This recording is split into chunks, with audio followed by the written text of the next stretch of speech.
The kick's good!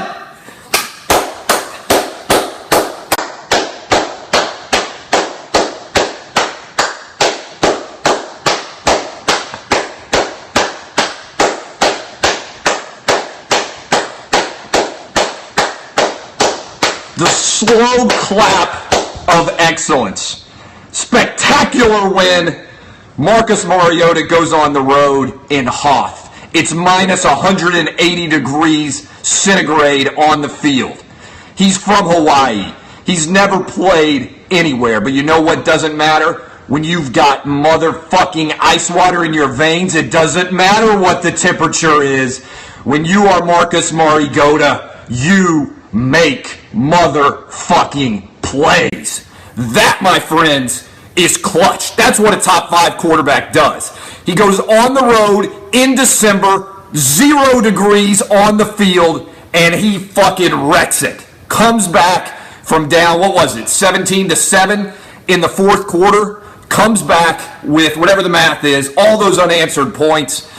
Even overcomes what might have been the worst 2-point conversion attempt in football history and gets the win. What about that kick? 53 yards, Ryan Suckup. What about the ice water in the veins drive from Marigota? What about those throws? 4th and 5, drops a dime into DeMarco Murray. What an unbelievable throw and catch that was. Spectacular performance. Now, all the Titans have to do is beat the Jags and beat the Texans at home, and they are in the playoffs potentially now as the number 3 overall seed, which means they play the number 6 wild card team. And is there anybody out there who doesn't think that they can beat the wild card teams? I mean, they just beat the Broncos. They just went on the road and beat the Chiefs. I mean, who's out there that they can't beat? The Patriots, but nobody's going to beat the Patriots. Everybody else they can beat. And if they get that game, I mean, certainly they can beat the Raiders. They just beat the Chiefs. Whoever wins the AFC West, they can beat. They played basically the Raiders even. What an unbelievable performance by Marcus Marigota. Just flat out unbelievable. To go on the road, 0 degrees weather. The Titans didn't even play that well. He threw a pick, incredible interception made by whoever the DB was for the Chiefs, the one-handed interception. But in crunch time, he was so clutch. 3rd down conversion after 3rd down conversion. Just flat out unbelievable. Aloha bitches, Marcus Marigota getting it done. I can't even tell you what an unbelievable performance that was. All week people are like, this guy's from Hawaii, he's not going to be able to handle the cold weather, he's never played in a cold weather game before, and I'm telling you, ice water in the veins in the fourth quarter. That was unbelievable. I've been telling you for a long time. I've got an 8-year-old and a 6-year-old and a 2-year-old. And the 8-year-old and the 6-year-old, I said, guys, last year, I said, you're not even going to remember what it was like for the Titans to suck. You're not even going to remember what it was like for the Titans to not be good. Because Marigota is going to have them in the playoffs as long as he stays healthy, probably this year, although we'll see what happens. Obviously, basically, they're playing a playoff game probably the final week of the season against the Texans at home in Nashville on New Year's Day. Should beat the Jags next week, but don't want to take anything for granted. But what an unbelievable win. What an unbelievable win for the Tennessee Titans. I'm still in awe. I mean, it has been so long, a decade since this team has mattered. It has been so long since this team was any good, and they're officially good now. And you think about how good they can get. Number 5 overall pick next year may get better depending on how far down the Rams end up falling in the pecking order. 2 first-round picks, lots of money to spend in free agency, and the most important part is Marigota is the fucking real deal. How many people can do that right now? Go on the road in December, on the road at Kansas City, 0-degree weather, and come out of there with a win. How many quarterbacks in the NFL can pull that off right now in December? In December against the AFC's number 2 overall seed, go on the road and get the win. Slow clap for Marcus Marigota and the Titans. What an unbelievable kick by Ryan Suckup. What's going on in that Texans game? I know they benched Osweiler finally, the second worst free agent of all time. If they end up, I think they just went up, right? I think they're up 21-20, but the Jags are driving. Means you got to rely on Blake Bortles to win the game for you, which probably won't happen. But the Jags, we'll see what happens. They're at the Jacksonville 45. I'm seeing right now, 4th and 15. Well, they're going to lose, but I'm not even concerned about that. Titans will beat the Jags next week, and then the Texans will be coming to Nashville for a game to win the AFC South and host a home playoff game. I mean, that's an unbelievable accomplishment. Honest question. If the Titans go 10-6 this year, doesn't Mike Mularkey have to be Coach of the Year? And don't you have to at least somewhat consider Marcus Mariota for MVP? Nobody's going to give it to him, but who else deserves the Coach of the Year? I mean, the Titans were projected to win 5 games this year. If they win 10 and go 10-6, he's exceeded the expectation in Vegas by 5 games. Nobody else is even close to that. Nobody else is even close to that performance. Maybe Jason Garrett with the Cowboys gets it, but the Cowboys were expected to be pretty decent. The Titans were expected to be awful.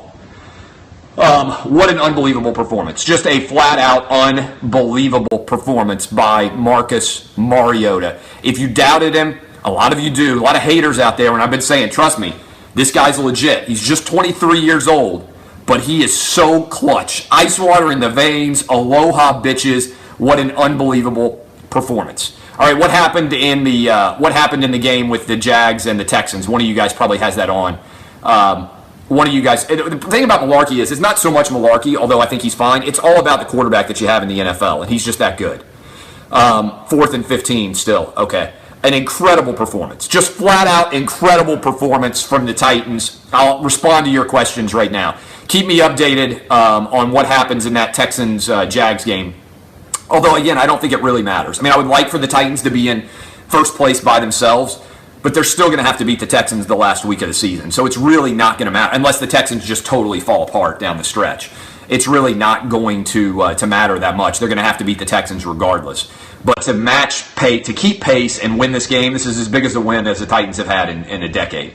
And to beat the Broncos and the Chiefs in back-to-back, to win whatever it is, 4 in a row, just a fantastic performance.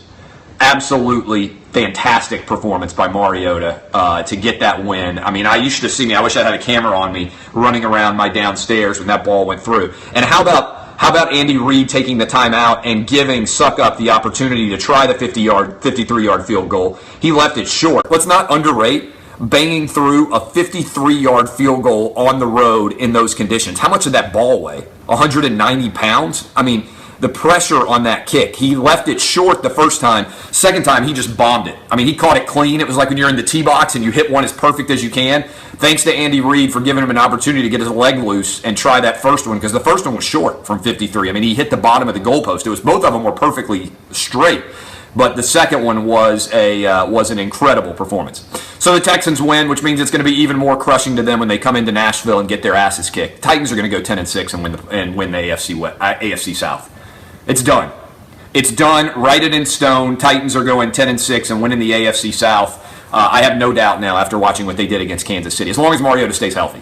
If Mariota gets hurt, they're fucked. I mean, but as long as Mariota stays healthy, they're going to beat the Jags, and then it'll be an incredible atmosphere and environment on January 1st, which will be effectively a playoff game with the Texans coming into town. This also, the Colts obviously went on the road and dominated the Vikings, but this pretty much eliminates the Colts from contention for the playoffs.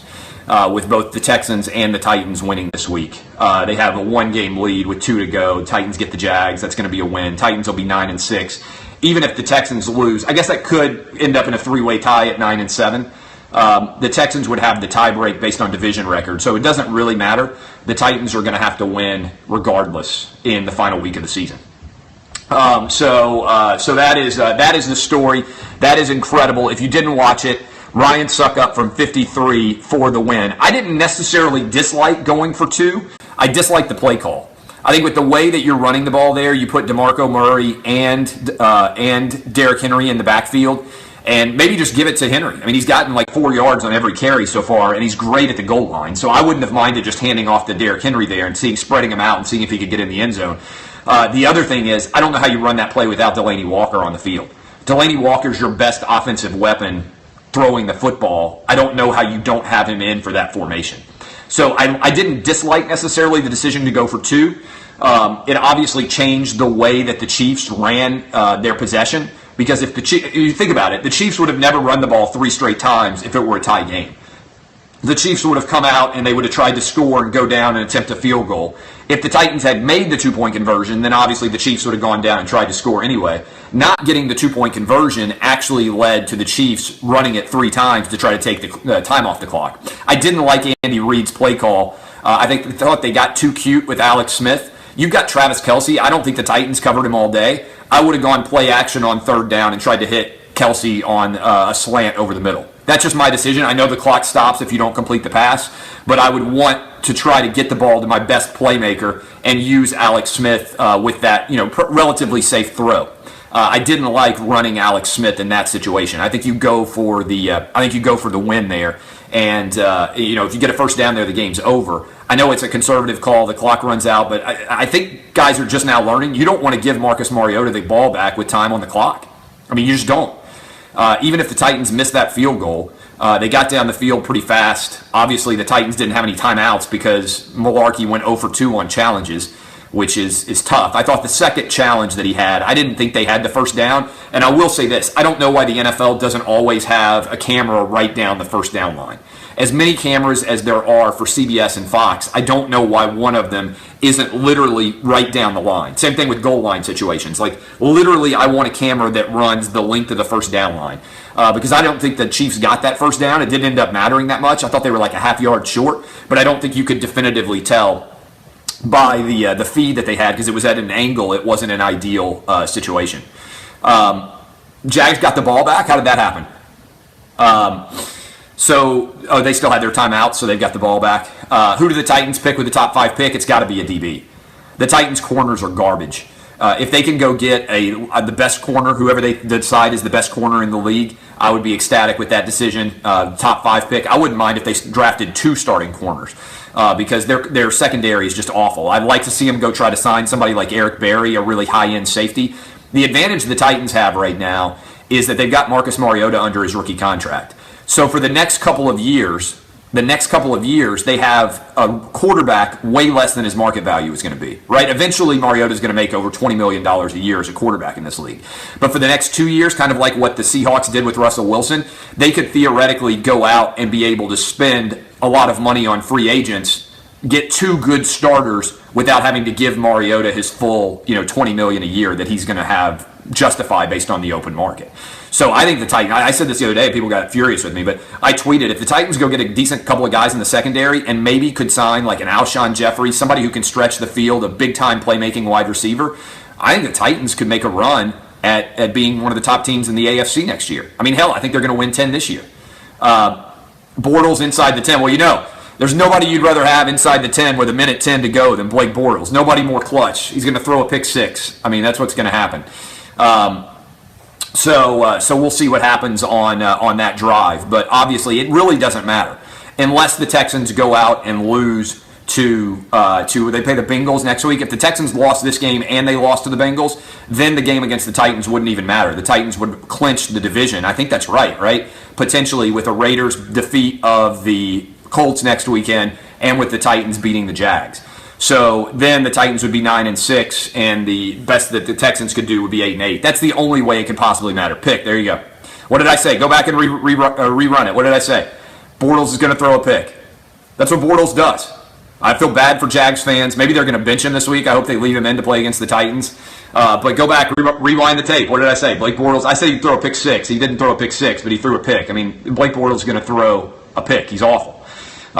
Osweiler's awful. I mean, the Titans and the Colts are the only teams in the division with a decent quarterback. So anyway, I'm just relishing this win. The Titans go on the road, get a win that no one thought they could get, and he threw a duck. Of course he did. That's what Bortles does. I love all of you guys. Massive win for the Titans. Couple more questions, and then I'm out of here. You can hear the show tomorrow. We'll be talking about this a great deal on Outkick the Coverage with Clay Travis, 6 to 9 a.m. Eastern, 5 to 8 locally. Here in Nashville, it's now on 1510.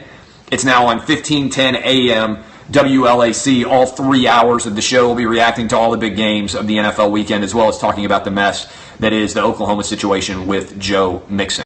Marcus Mariota, the big takeaway, aloha bitches. What an incredible win for the Titans on the road in December. Virtually no quarterbacks could get this done in this situation with a 0-degree temperature, everything working against them. The Titans were down, I believe, 17-7 in the fourth quarter, and then score, whatever the math is there, 10, 12, 13 points. Score 13 points, or 6, 9, 9 and 3, 12 points unanswered in the fourth quarter to take control of the game. What an unbelievable performance. Outstanding. Outstanding stuff from the Titans. I love you, Marcus Mariota. Kisses for you all. Don't be a pussy. Hashtag DBAP. Go buy our shirts. Aloha Bitches shirts are out. We're going to order some more. May need them for the playoffs because the Titans are going to be hosting a motherfucking playoff game this year. Marigota, motherfuckers. Remember it. I told you he was good. So any doubters left? Big time performance. Big time players make big time plays with ice water in their veins. It doesn't matter what the temperature is outside. Marcus Mariota is the future. He's the truth. Welcome to the 21st century of the NFL. I love you guys. I'll see you. Bye-bye. Aloha, bitches.